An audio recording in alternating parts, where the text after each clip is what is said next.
والصلاة والسلام على رسول الله سيدنا محمد بن عبد الله وعلى آله وصحبه ومن والاه ولا حول ولا قوة إلا بالله. رب اشرح لي صدري ويسر لي أمري واحلل عقدة من لساني يفقه قولي وسدد لساني واهدي قلبي بحق سيدنا محمد صلى الله عليه وسلم. دستوركم يا أهل الدرك ويا أهل الباطن ويا أهل النوبة ويا أهل النور. أما بعد. Segenap jamaah musalla Durratun Nasihin semuanya yang dirahmati oleh Allah Subhanahu wa taala, alhamdulillah. Kita semua dikumpulkan kembali oleh Allah Subhanahu wa taala di rutinan Jumat malam Sabtu ini untuk sama-sama duduk mempelajari, menghidupkan sunnah-sunnah, ajaran-ajaran dari baginda Nabi Muhammad sallallahu alaihi wasallam. Semoga duduknya kita di majelis ilmu niat karena Rasulullah, kelak membuahkan duduknya kita bersama Rasulullah di surganya Allah Subhanahu wa taala. Amin Allahumma amin. Hadirin semuanya yang dirahmati oleh Allah, kita akan masuk pada pembahasan selanjutnya. Qala al-musannif radhiyallahu anhu wa nafa'ana bi bid'arin amin. Alhamdulillahi rabbil alamin wa asyhadu an la ilaha illallah wahdahu la syarika lah wa asyhadu anna Muhammadan abduhu wa rasuluh sallallahu alaihi wasallam wa ala alihi washabihi wat tabi'in. Alhamdu utawi sekabehane puji iku tetep lillahi kagungane Gusti Allah Rabbil alamina kang mengirani wong alam kabeh. Jadi beliau musannif pengarang kitab ini yaitu Al-Imam Al-Habib Abdullah bin Husain bin Tahir radhiyallahu anhu wa nafa'ana bi bidarain. Setelah memulai dengan basmalah, beliau memulai dengan hamdalah, memuji kepada Allah Subhanahu wa taala. Alhamdulillah. Alhamdu ini kalau dalam bahasa santri alnya disebut al-ta'rif lil istighraq. Alhamdu maknanya segala pujian, semua jenis pujian lillah adalah hakikatnya miliknya Allah Subhanahu wa taala. Rabbil alamin, Tuhan semesta alam.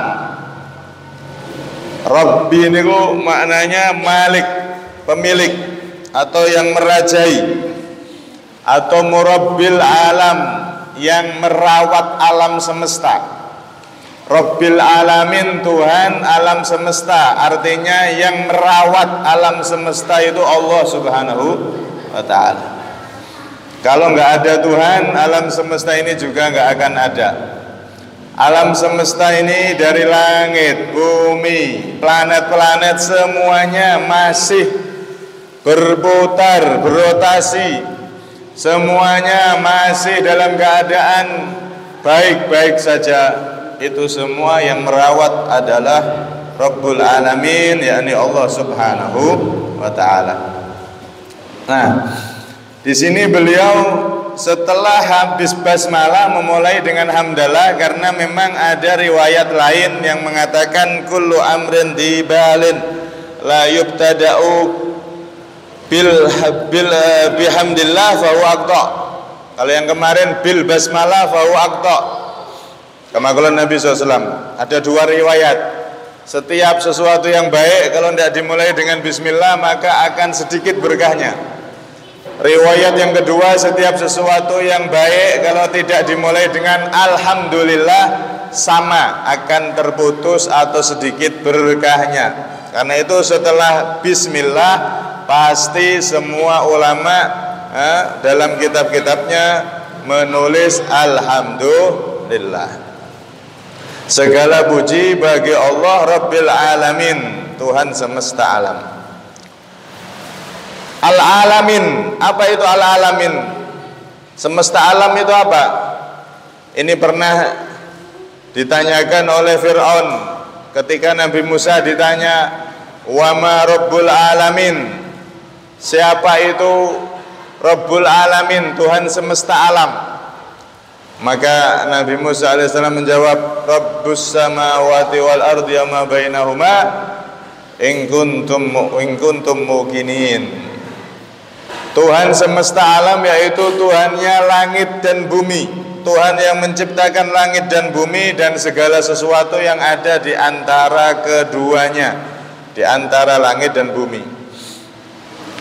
Karena itu alhamdulillah ini adalah kalimat yang luar biasa setelah bismillah.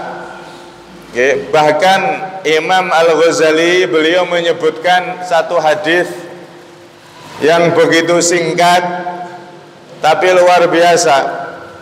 Nabi SAW bersabda, alhamdulillah ridaur rahman. Kalimat ucapan alhamdulillah, alhamdulillah, alhamdulillah, kalimat itu ridaur rahman, ibarat selendangnya Allah subhanahu wa ta'ala yang maha pengasih ar-Rahman.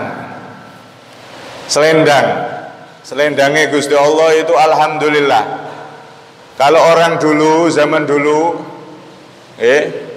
kalau ada orang laki-laki seneng sama perempuan, apalagi zaman kuno riyen, ledek niku, nek joget diparingi selendang, oh niku seneng berarti.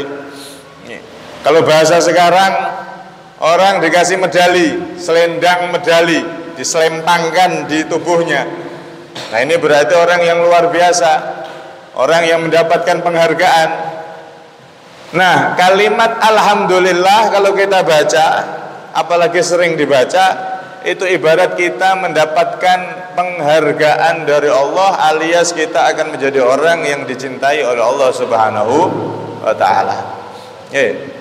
Sebaliknya kalau orang itu ngeluh tok, tidak pernah syukur-syukur belas, ngeluh terus tiap hari, maka ini tanda semakin jauh dari Allah subhanahu wa ta'ala. Imam Wahab bin Munabbih itu pernah mengatakan, qara'tu fi ba'di kutubillahi ta'ala inna iblisa ma qala fi ibadatihi qad alhamdulillah walau qalaha ma makarallahu bih. Imam Wahab bin Munabbih niku peneliti, orang yang mendapati kitab suci yang banyak. Jadi Allah selain menurunkan Al-Quran kan menurunkan kitab-kitab lainnya. Nah Imam Wahab bin Munabbih ini termasuk orang yang pernah ketemu kitab-kitab sebelum Al-Quran. Di sebagian kitab itu tertulis bahwasanya apa? Sesungguhnya iblis itu tidak pernah mengucapkan alhamdulillah sama sekali seumur umur. Selesai ibadah, dapat nikmat dari Allah, apapun itu tidak pernah alhamdulillah, alhamdulillah tidak pernah. Sekali aja tidak pernah. Iblis itu kan dulu dijadikan pemimpin malaikat di langit. Dijadikan pemimpin para malaikat di langit. Ketua malaikat itu iblis. Dikasih fasilitas luar biasa oleh Allah. Ahli ibadah, ahli nasihat kepada para malaikat. Kalau bahasa sekarang niku ibaratnya jenderal, niku kan fasilitasnya lengkap, hebat. Tapi si iblis ini saat menjadi jenderalnya malaikat, pemimpinnya malaikat, dia tidak pernah syukur, tidak pernah terima kasih sama Allah. Bahkan ngucapno alhamdulillah sekali aja enggak. Seumur-umur tidak pernah. Maka karena itu akhirnya, sebab itulah iblis salah satunya dia akhirnya apa? Dilaknat oleh Allah subhanahu wa ta'ala. Na'udzubillah min dzalik. Karena itu kalau pengen kita selamat, tidak mendapatkan laknatnya Allah, azabnya Allah, alias kita pengen dapat rahmat dan cintanya Allah, sering-sering maos alhamdulillah, alhamdulillah, alhamdulillah. Bahkan orang-orang soleh niku Pak, wong soleh niku ketika mengucapkan alhamdulillah tidak hanya pas dapat nikmat, entuk musibah nih loh maca alhamdulillah. Alhamdulillah baru innalillah. Tapi alhamdulillah dulu. Mereka orang-orang soleh itu kalau dapat musibah pertama kali diucapkan alhamdulillah baru innalillah wa inna ilaihi rajiun. Alhamdulillah dulu. Kenapa? Karena orang-orang soleh itu faham bahwasanya orang itu kalau diberi musibah itu sebetulnya adalah bentuk simpanan yang disimpan oleh Allah. Wong niku nek dikai musibah, di balik musibah itu Allah ngasih derajat tinggi di surga. Karena itu dalam riwayat ketika ada orang anaknya diambil oleh Allah, maka Allah berkata pada malaikat, ya malaikati kaifa wajadtum abdi, wahai malaikatku, kamu lihat hambaku bagaimana ketika aku mencabut anaknya, mengambil anaknya atau keluarganya. Maka para malaikat mengatakan, wahai Allah, abduka yasbir wa yahmaduk fi kulli hal. Wahai Allah, ini hambamu, dia sabar dan dia bahkan tetap memuji engkau atas semua yang kau berikan. Maka apa kata Allah? Ubnu ya malaikati baitan fil jannati lahu, kama qala ta'ala wa arwi bil makna. Akhirnya para malaikat itu diperintah oleh Allah, wahai para malaikat, bangunkan satu istana di surga untuk hambaku yang ketika dia walaupun dalam keadaan musibah tidak enak tetap alhamdulillah. Masya Allah. Akhirnya dia diberi istana di surga oleh Allah Subhanahu wa ta'ala. Karena itu orang-orang soleh ketika dapat musibah itu alhamdulillah baru innalillah. Mereka adatnya, kebiasaannya begitu Pak. Kenapa? Karena itu tadi, dibalik semua yang terjadi, baik musibah ataupun lainnya yang gak enak itu, ternyata ada kenikmatan yang disimpan oleh Allah kelak di surganya Allah Subhanahu wa ta'ala. Dan juga ada riwayat bahwasanya nanti di surga ada orang-orang yang masuk surga tanpa dihisab. Jadi mlebune surga niku tanpa diperiksa sudah langsung masuk surga tanpa diperiksa apa-apa.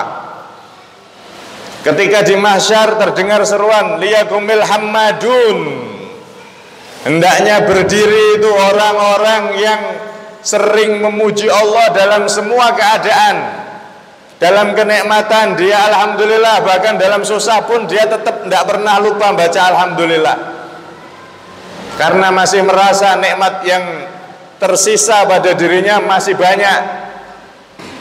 Kita itu kadang-kadang kalau tidak punya uang, kalau tidak punya apa itu, kalau tidak punya apa yang diinginkan, kemudian kadang terjadi juga keluarga yang wafat, itu kadang-kadang kita mikiri musibah itu akhirnya tidak kelihatan semua nikmat Allah, padahal nikmat Allah itu masih banyak loh Pak.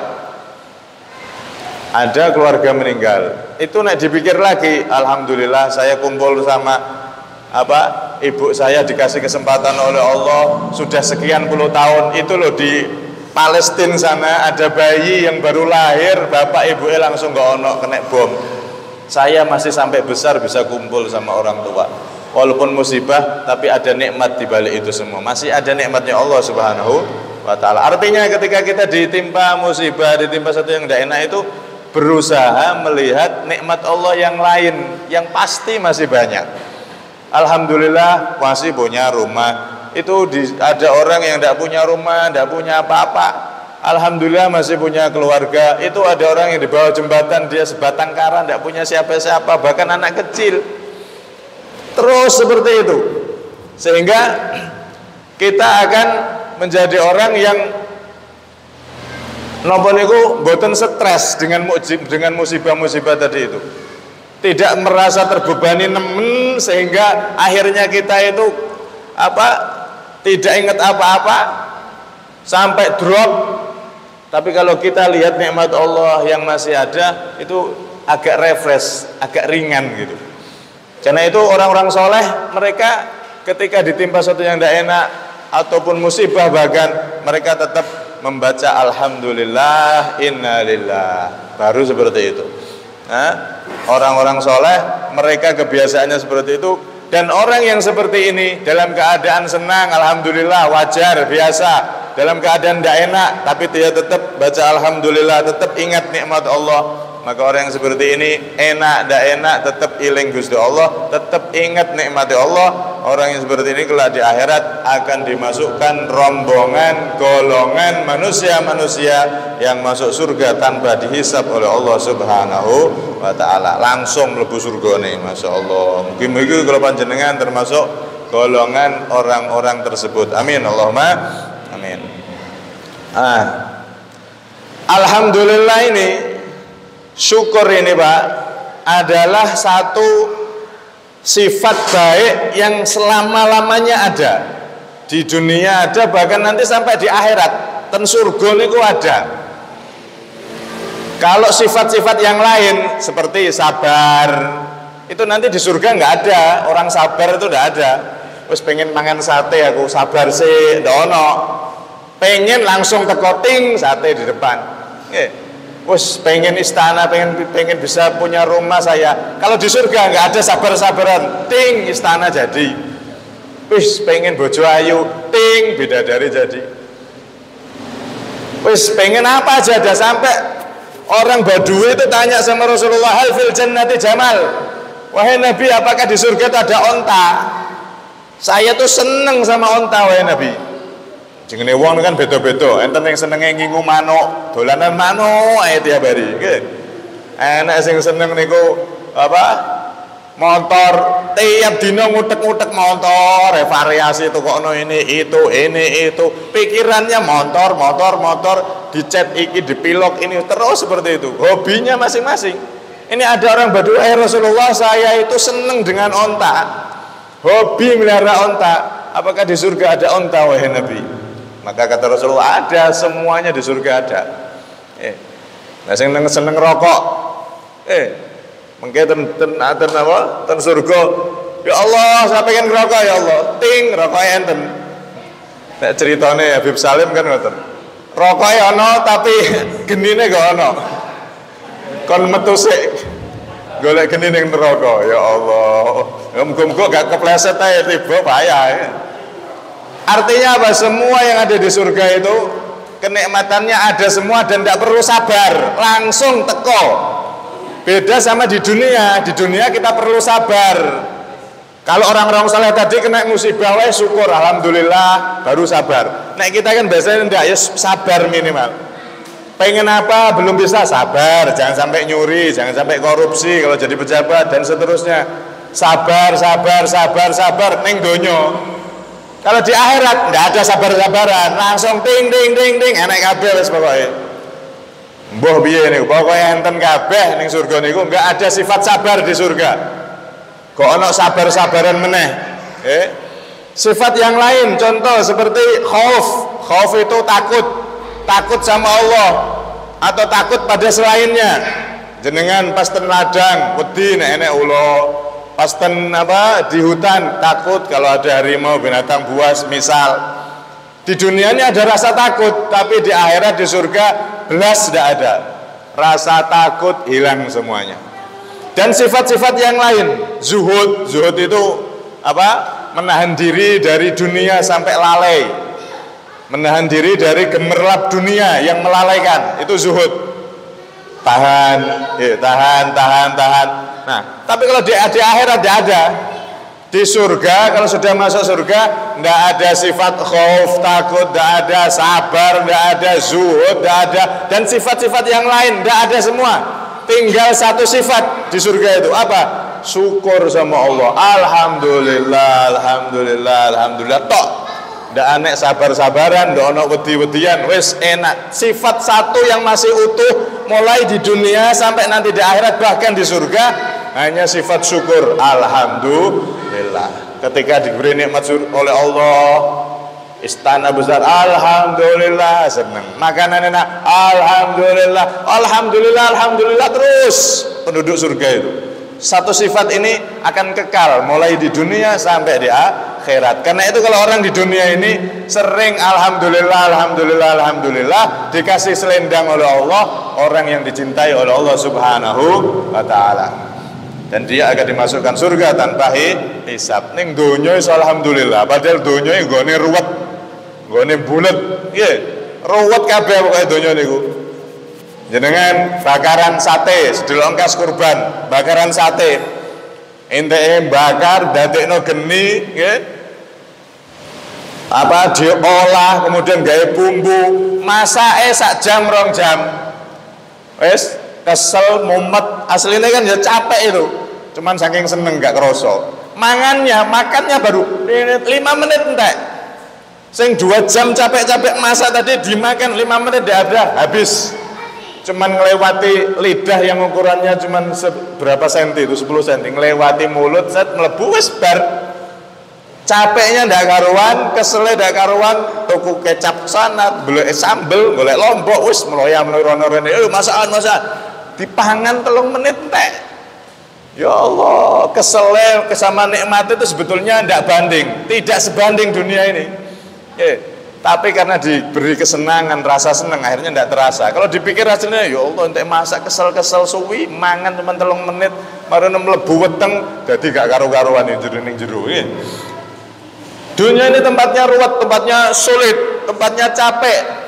Tapi kok ada hamba-hamba Allah yang selalu bersyukur, alhamdulillah, alhamdulillah, alhamdulillah. Maka hamba yang semacam ini diberi cinta oleh Allah Subhanahu wa taala, diberi selendang cinta dari Allah Subhanahu wa taala. Masyaallah. Kurang berapa menit nih? 10 menit. Kemudian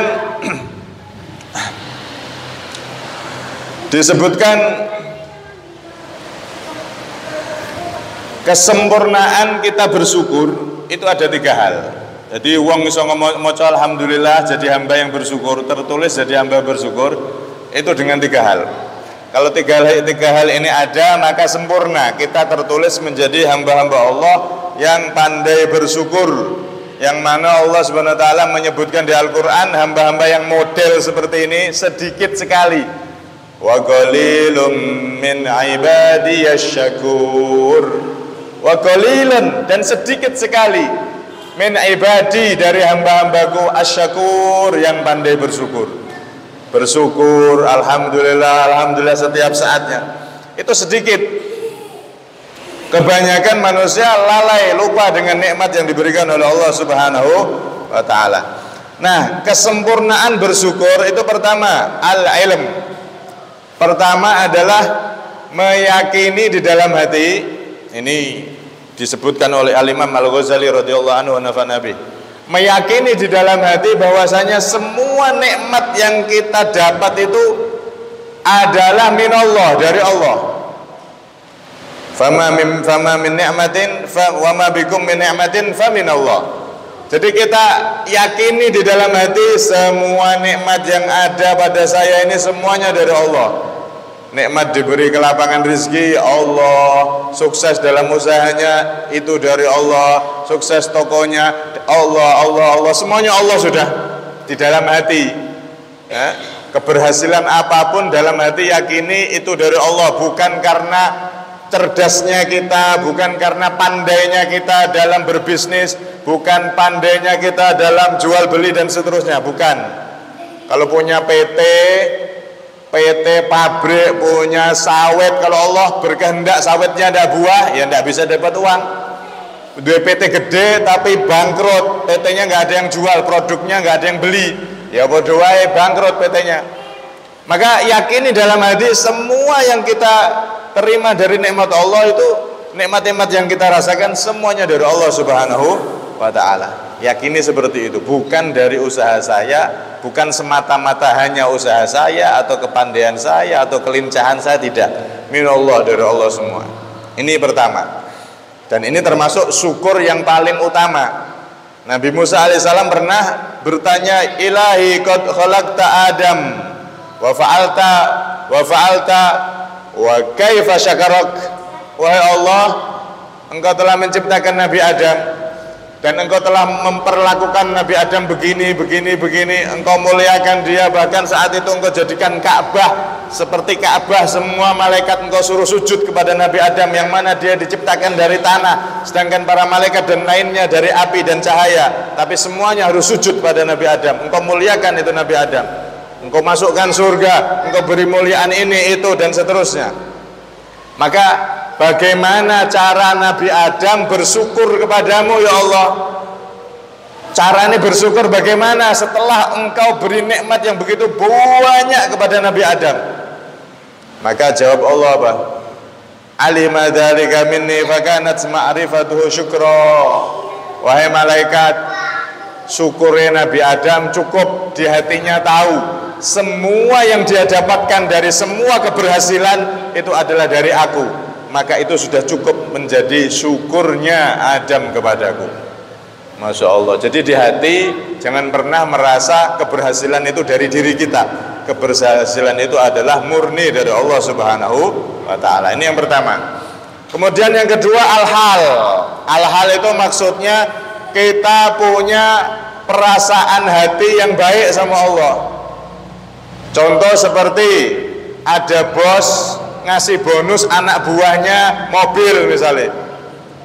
Nah, ketika diberi mobil sama bosnya ini, kalau dia ini anak buah yang baik akan mikir, oh saya kok difasilitasi tambah ya, fasilitas saya kok ditambah malah dikasih mobil. Ini berarti maksudnya bos saya agar saya masuk kantornya itu lebih tepat waktu, jangan sampai telat. Mau dikasih mobil loh. Tidak boleh alasan karena macet ini apa, alasan karena nggak ada kendaraan, nggak ada ini, terus dikasih mobil, sudah dikasih motor. Oh berarti ini dikasih nikmat ini, dikasih pemberian dari bos ini supaya saya lebih bisa datang tepat waktu. Saya akan gunakan ini untuk apa, agar saya sampai ke kantor tepat waktu.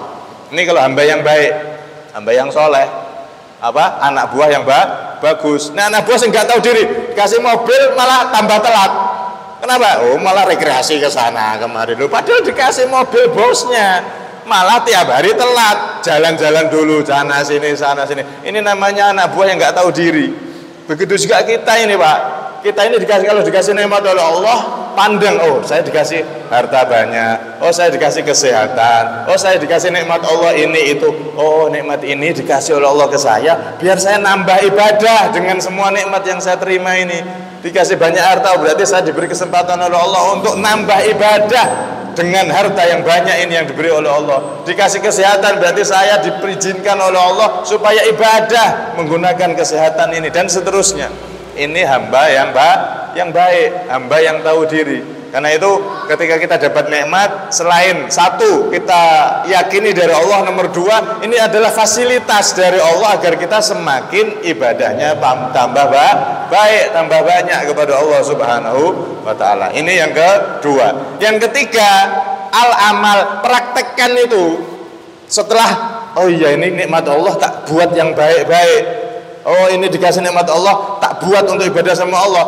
Ini perasaan hati tadi dipraktekkan, diamalkan, digunakan benar-benar itu kenikmatan di jalan Allah Subhanahu wa ta'ala. Tiga ini kalau sudah ada pada seseorang, maka dia terus menjadi hamba yang benar-benar bersyukur kepada Allah Subhanahu wa ta'ala. Karena itu syukur ini biasakan agar kita selalu bersyukur kepada Allah, ya.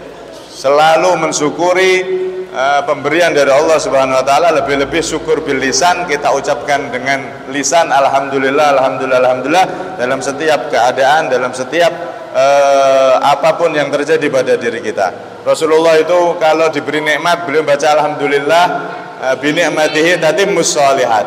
Alhamdulillah bi ni'matihi tatimmus shalihat. Itu kalau Rasulullah ketika dapat nikmat. Kalau Rasulullah dapat musibah atau sesuatu yang tidak enak, beliau membaca alhamdulillah ala kulli hal. Alhamdulillah ala kulli hal. Barang siapa yang baca alhamdulillah, alhamdulillah terus di saat nikmat ataupun tidak, maka dia akan menjadi hamba Allah yang dekat, yang dicintai oleh Allah Subhanahu wa ta'ala. Apa yang tidak alhamdulillah niku pripun ya Pak? Nah kita lihat itu nikmati Allah kan tadi itu. lebih banyak masih ada aja yang nempel. Walaupun banyak ujian, banyak hal-hal yang tidak enak terjadi. Nek diteliti lagi nikmat Allah masih banyak ternyata. Saya ini kerja gagal terus, sumpek tidak punya ekonomi gagal terus. Loh, kamu dikasih sehat itu nikmat besar. Jantungnya sehat, hatinya sehat, nggak kena liver, tangannya bisa gerak, kakinya bisa loncat-loncat, main badminton, main poli, main bola, sehat walafiat, gak ada duit. Kok seakan-akan dunia ini kayak kiamat. Kok gak ada duit tak loh, bisa loncat-loncat, bisa gulung-gulung. Itu lihat orang yang banyak uang sak koper-koper duitnya, tapi jalan ndak bisa. Cuman di atas tempat tidur bertahun-tahun stroke. Ya Allah, naudzubillah min dzalik. Loh kalau kita mau ditawari, merasa sudah paling menderita sedunia, ditawari, tanganmu tak ambil satu, dipotong, tak kasih 1 miliar, mau apa enggak? Kan enggak mau. Mata kamu tak ambil satu, dikasih 1 miliar, mau apa enggak? Kan kita enggak mau, Pak. Loh, nikmat sehat itu sudah nikmat yang paling agung, apalagi kita diberi nikmat yang lain yang lebih agung, jadi umat Nabi Muhammad SAW. Nikmat Islam, nikmat iman, nikmat bisa ibadah. Tuh lihat saudara-saudara kita yang di Palestina, ibadah ngaji ngeten niki mboten saged. Tiap hari bam bam tiap saatnya bom terus. Nah, karena itu dari pelajaran ini mari kita selalu jadi hamba-hamba Allah yang bersyukur. Selalu pinter dalam setiap yang enggak enak kita pinter melihat nikmat Allah ada ya, masih banyak yang kita terima sehingga kita dalam menghadapi musibah itu enggak terlalu sumpek, enggak sampai stres, enggak sampai down tapi kita lihat nikmatnya Allah di balik semua yang terjadi itu, selalu lihat nikmatnya Allah sehingga kita menjadi hamba-hamba Allah yang semakin dicintai oleh Allah Subhanahu wa taala selamat dunia sampai akhirat. Amin Allahumma amin. Kurang lebihnya minta maaf. Jamin wal afa minkum. Assalamualaikum.